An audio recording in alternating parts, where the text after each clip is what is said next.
What's going on, everybody? Here with Mike Zuber from One Rental at a Time for segment 2. And we promise this will be something that you very, very rarely will hear from us. Yeah, exactly. But we like to be transparent. We like to be completely honest. We like to share with people what exactly we're doing. And admittedly, this might be an ill-advised move, but you gotta do one of those every once in a while when you start seeing what I'm seeing on this particular type of property. Yeah, this is an opportunity we're going to go through that is something that was very common 2015 to 2018. Sure. This is something we're about to talk about that has made lots of people lots of money. This is something, frankly, that Grant Cardone does, just with more zeros, right? Yep. This is how he cut his teeth. This is how he's built $1 billion portfolio. What we're going to go through.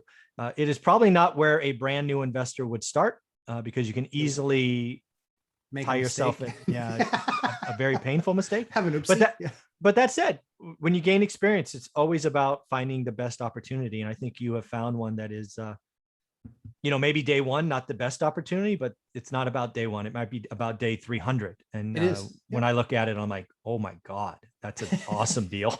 Yeah. So what Mike and I are talking about is value-added investing on multifamily. And we're not talking about the massive stuff, the Grant Cardone stuff or the Ken McElroy stuff, because we know to stay in our lane. Yeah, exactly. Yeah. So we like to talk about value investing. That's what we're really talking about on this particular deal. And so really this deal is a sixplex. Went and looked at it last night. If you guys took the time to watch the amazing content that Mike and Dion and I put together yesterday, which was not only a lot of fun, but super informative. And honestly, I have a lot of fun because I love seeing how both of you guys do it. Yeah. I love seeing how other guys do what I do, and, always there to pick up a thing here and a thing there. Yeah. But in this particular case, we're talking about value-added investing, which is basically looking at a property and not necessarily buying it for appreciation. Because I'm not going to buy this building and say, hey, in 5 years, it's going to be worth $300,000 more. That is a fool's errand. Do not do that. That is gambling. Yeah. Because you have no idea what's going to happen in the economy, that market, that building. You have no idea what any of that stuff is going to happen. Now, that being said, there is the opportunity to do value-added investing. And the value-added investing part really comes down to understanding the building and the cost of the building now, understanding where rents are, but this is where you have to have done your homework. You have to know what you're going to get for rents on the upside, because we found a property that the rents right now only justify the selling price of about $600,000. Okay. The issue is that this building can probably carry rents because this person has owned the building for over 20 years. And before that, the person owned it for 30. So I doubt they've spent a whole lot of time assessing and evaluating the rental market recently. Yeah. And so where that basically puts us is that right now basically the pricing, it still actually makes money, still gives you good enough debt coverage at 1.2 or 1.25. So still gives enough debt coverage, but at about $600,000, the rents are about $5,500 and then expenses and things like that. So it will make some money.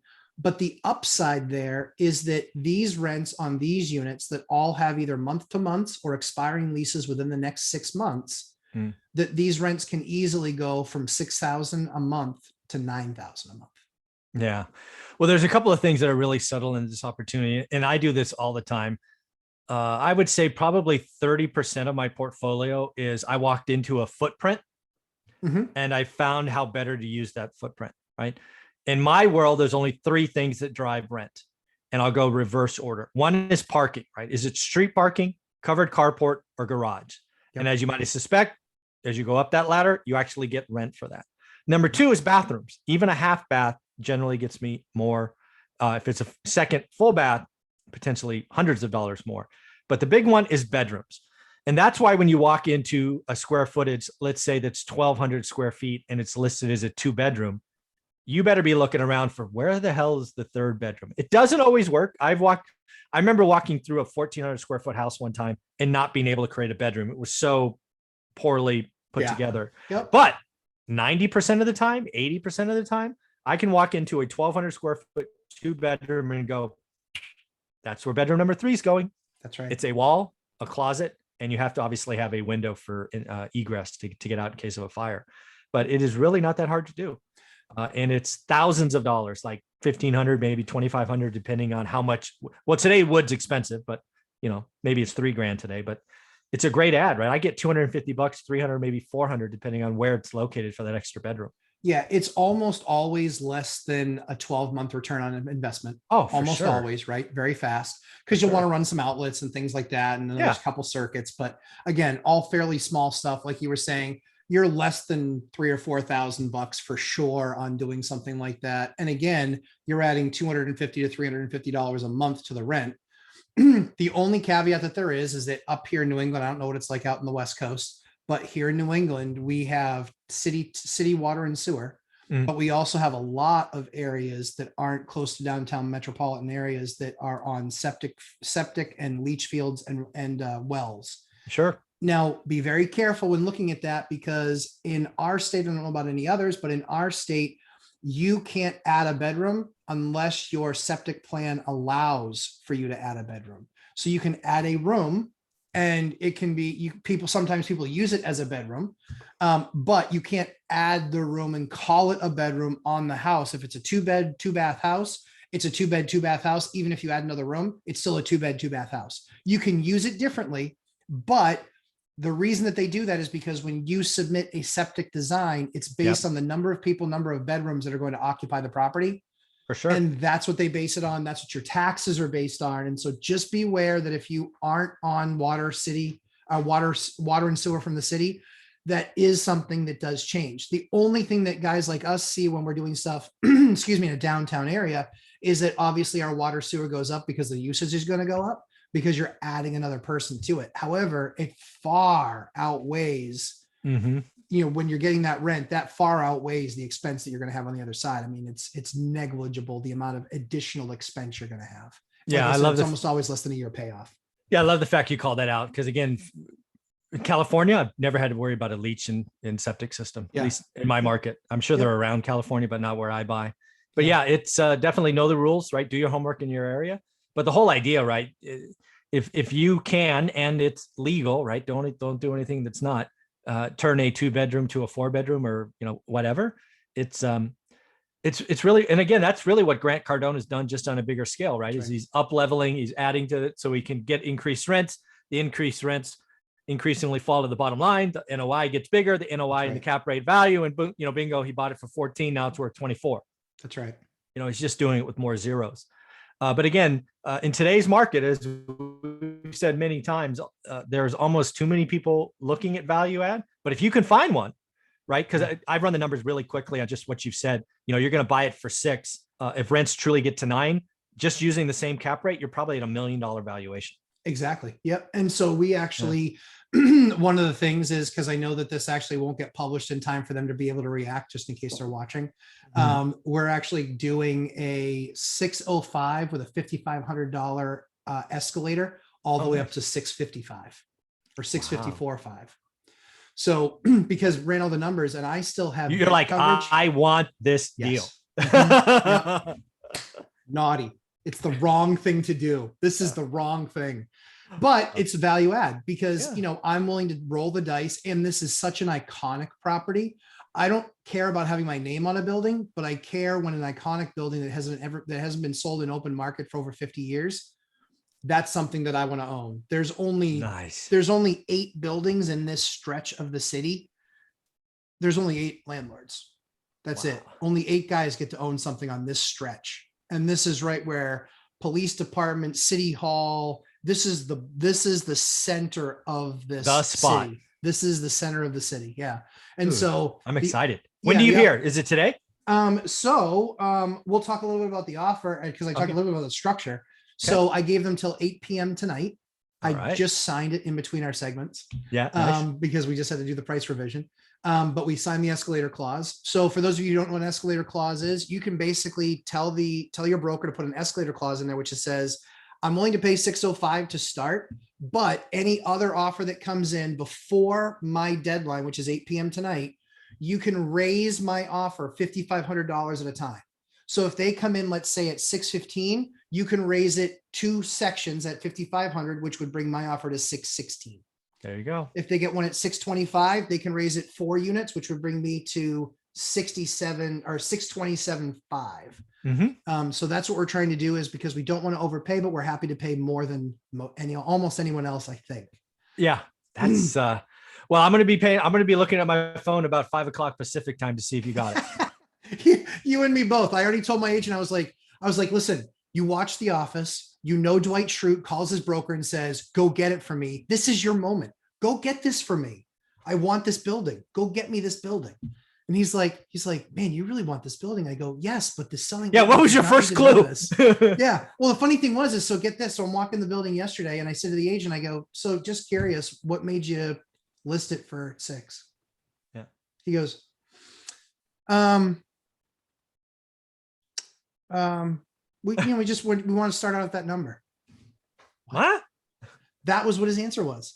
Yeah, and so I literally called my agent when we left and I said, how embarrassing. Like, give me a reason. Like why not 7? Why not? Because literally, Mike, what I was thinking was, I wasn't attacking his price at all. And he got defensive. Yeah. I was literally asking because I thought he was underpriced. He did not hear it that way. No, he heard it as, wow, you're just another dumb broker, which 99% of the time I'm saying in my head anyway. Yeah, exactly. Not this time. Exactly, but it wasn't this time. Exactly.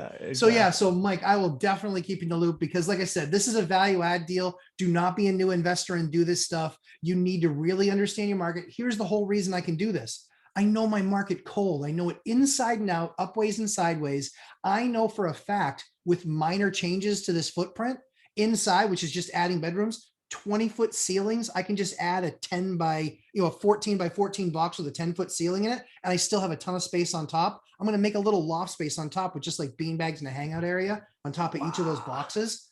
It's just going to be like the coolest, most fun place to live.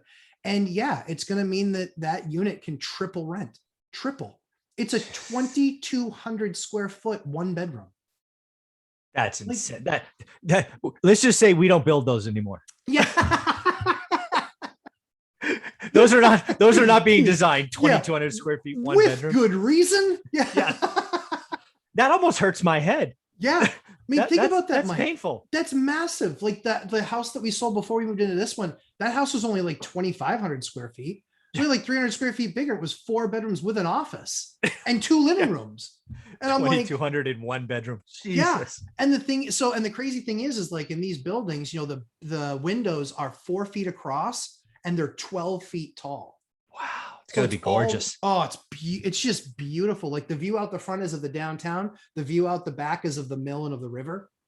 Sweet. Just a cool place. So yeah, hopefully my willingness to overpay and really have to do the math and work hard on figuring out what is the real opportunity here within the next 6 to 12 months, because we don't have to worry about that up front on this particular deal, because it is what it is. But yeah, hopefully this is helpful to some folks. Again, do not do this. This is a expert's move. So if you're an expert, obviously you've probably already done this before, but if you aren't, just think about this. This is where you can get to when you can start projecting really how, the rents and what changes you can make and how much those changes are going to cost, and then what return on capital you're going to get there. That's a level 5 type of thing. There you go. But something to consider. So Mike, anything else on this thought? I actually love this conversation because, again, I believe multifamily is going to crack in a couple of years. Yep. And I am licking my chops to find opportunities, because again, what will happen in multifamily is people who overpaid, they will limp for a while until their reset period. And then, we will go into that. And then folks, I think at 4:00 on my channel, we are doing the worst and best deal we've ever done. Yeah. Nice. That was fun. That was fun. And pay attention. There's a multifamily deal in there that made somebody $1 million. So pay attention for that one. We let Mike go last just because we knew he was going to win. We were just like, Dion did his and I was like, man, I think I lost. And then as I talked through my deal, I was like, no, I think I won the worst deal. That was horrible. But yeah, Mike, that was just an awesome segment with Dion. I'm looking forward to that being out there. That'll be a lot of fun. Mike, where can everybody find you, my man?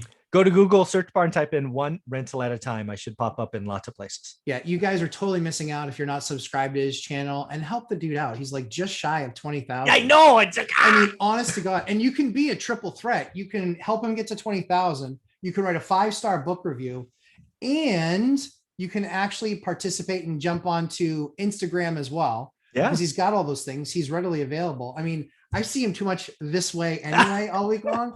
So, and I still watch enough of the stuff. Like literally, thank God it was my wife's turn last night with my son in the sleep regression. God bless her. It was her turn. But Nice. yeah, so I got some good YouTube time in last night with that. Yeah, I did a surprise live 10 stream. p.m. I don't yeah, I don't normally go in the evening. I do my stuff in the morning and I'm done. But yeah, yesterday was an important day. Yeah, I was like, look at this, Mr. Saucy Pants. Look at that. That's awesome. All right. So yeah, guys, subscribe, watch our stuff. We put a lot of time and effort and energy into this. And quite frankly, we spend hours every single day going through the data to just give you these few segments a day to make sure that, you know, we're kind of showing you where the fish are. So again, as always, thanks for watching. Make sure you subscribe and make sure you check out Mike over at One Rental at a Time. Thanks so much, Mike. Thank you.